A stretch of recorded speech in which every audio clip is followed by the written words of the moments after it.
बादशाह अकबर एक सुबह उठते ही अपनी दाढ़ी खुजाते हुए बोले, अरे कोई है? तुरंत एक सेवक हाजिर हुआ। उसे देखते ही बादशाह बोले, जाओ जल्दी बुलाकर लाओ, फौरन हाजिर करो।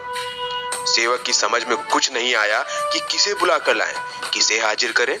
बादशाह से पलट सवाल करने की उसकी हिम्मत भी नहीं हुई। उस सेवक ने यह बात दूसरे सेवक को बताई, दूसरे ने तीसरे को और तीसरे ने चौथे को। इस तरह सभी सेवक यह बात जान गए और सभी उलझन में पड़ गए कि किसे बुलाकर लाएं और किसे हाजिर करें। बीरबल सुबह घूमने निकले थे। उन्होंने बादशाह के निजी सेवकों को भाग दौड़ करते देखा तो समझ गए कि जरूर बादशाह ने कोई अनोखा काम बता दिया होगा जो इनकी समझ से बाहर है। उन्होंने एक सेवक को बुलाकर पूछा, क्या बात है? यह भाग दौड़ किस लिए हो रही है? सेवक ने बीरबल को सारी बात बताई। महाराज हमारी रक्षा करें, हम समझ नहीं पा रहे हैं कि किसे बुलाना है। अगर जल्दी नहीं बुलाकर लाए तो हम पर आफत आ जाएगी।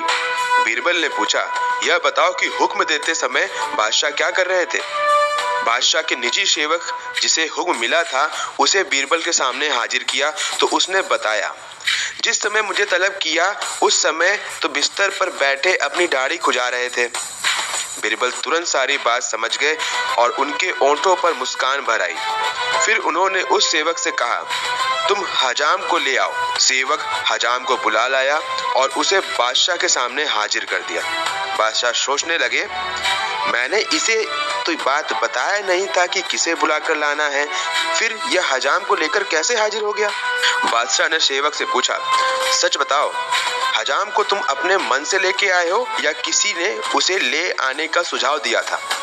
सेवक घबरा गया लेकिन बताए बिना छुटकारा नहीं था।